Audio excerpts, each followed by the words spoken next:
मेरठ के छावनी क्षेत्रों में रहने वाली जनता की परेशानियों को दूर करने की दिशा में सांसद डॉक्टर लक्ष्मीकांत वाजपेयी के नेतृत्व में बड़ी पहल दृष्टिगोचर हुई है।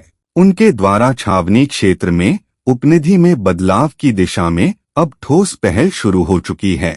ब्रजदर्पण न्यूज नेटवर्क को विशेष बातचीत में सांसद डॉक्टर लक्ष्मीकांत वाजपेयी ने बताया कि कई वर्षों से मेरठ छावनी की जनता की लंबित मांगें अब न केवल सुनी जा रही हैं, बल्कि उन पर कार्य भी प्रारंभ हो गया है। मेरठ कैंटोनमेंट बोर्ड ने 9 जुलाई 2025 को भवन निर्माण उपविधियों में बदलाव को लेकर अनौपचारिक विचार किया। पुराने सख्त नियमों को सरल और जन सहयोगी बनाने की दिशा में प्रक्रिया शुरू हो गई है। यदि लखनऊ पीडी और जीओएनसी सेंट्रल कमांड से सहमति मिल जाती है तो भारत सरकार की मंजूरी के साथ ये उपविधियां लागू हो सकेंगी। इस संशोधन में मेरठ विकास प्राधिकरण की भवन निर्माण उपविधियों को आधार बनाकर छावनी क्षेत्र के नियमों को जनहित में ढाला जाएगा। मेरठ कैंट क्षेत्र के नागरिकों को म्यूटेशन और सब डिवीजन जैसी बुनियादी सुविधाओं के लिए लंबे समय से दिक्कतों का सामना करना पड़ रहा है।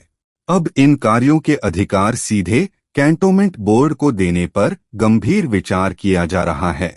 साथ ही कैंट क्षेत्र में लागू भूमि नीति में जनहित के अनुकूल संशोधन भी जरूरी हो गया है। दिल्ली कैंट बोर्ड अस्पताल, जहां 49 बेड और 40 से अधिक विशेषज्ञ डॉक्टर कार्यरत हैं, अब मेरठ कैंटोनमेंट अस्पताल से टेलीमेडिसिन पद्धति के माध्यम से जोड़ा जाएगा। इससे मेरठ कैंट क्षेत्र के निवासियों को एंजियोग्राफी, गैस्ट्रो सर्जरी जैसी विशेष चिकित्सा सेवाएं स्थानीय स्तर पर मिल सकेंगी। मेरठ के छावनी क्षेत्र में 8 वार्डों से हर वर्ष करोड़ों रुपए का टैक्स एकत्र होता है, जिसमें जीएसटी, वैट, एक्साइज, आबकारी, बिजली ड्यूटी जैसे कर शामिल हैं।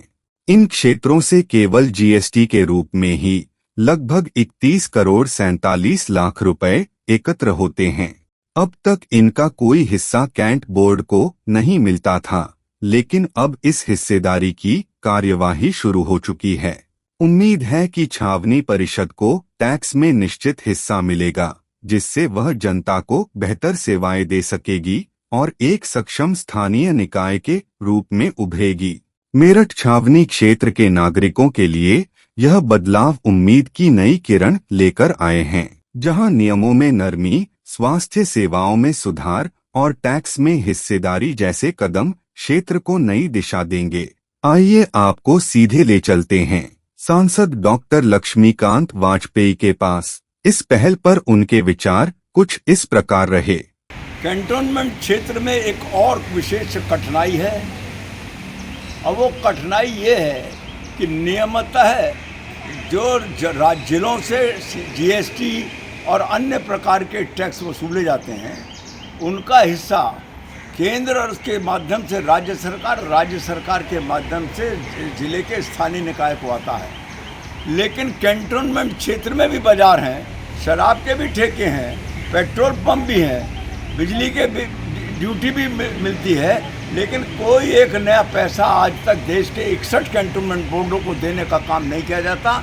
वह भी मैंने मांग की है और मुझे भरोसा है कि बहुत शीघ्र देश के सभी 61 कैंटों को राज्य वित्त आयोग और केंद्रीय वित्त आयोग से भी धनराशि विकास के लिए मिलेगी। इसके साथ साथ मैं ब्रज दर्पण सहित देश के सभी मीडिया चैनलों से आग्रह करना चाहता हूँ, ये विषय केवल मेरठ का नहीं है, देश के 61 कैंटोनमेंट बोर्डों का है। इसमें मेरी मदद करें और सकारात्मक रक्षा मंत्रालय, सकारात्मक रक्षा विभाग के अधिकारी, तब फिर हम उनसे मिलकर एक बहुत बड़ी समस्या का निदान करेंगे। उसमें मीडिया के सभी लोगों का मुझको सहयोग अपेक्षित है।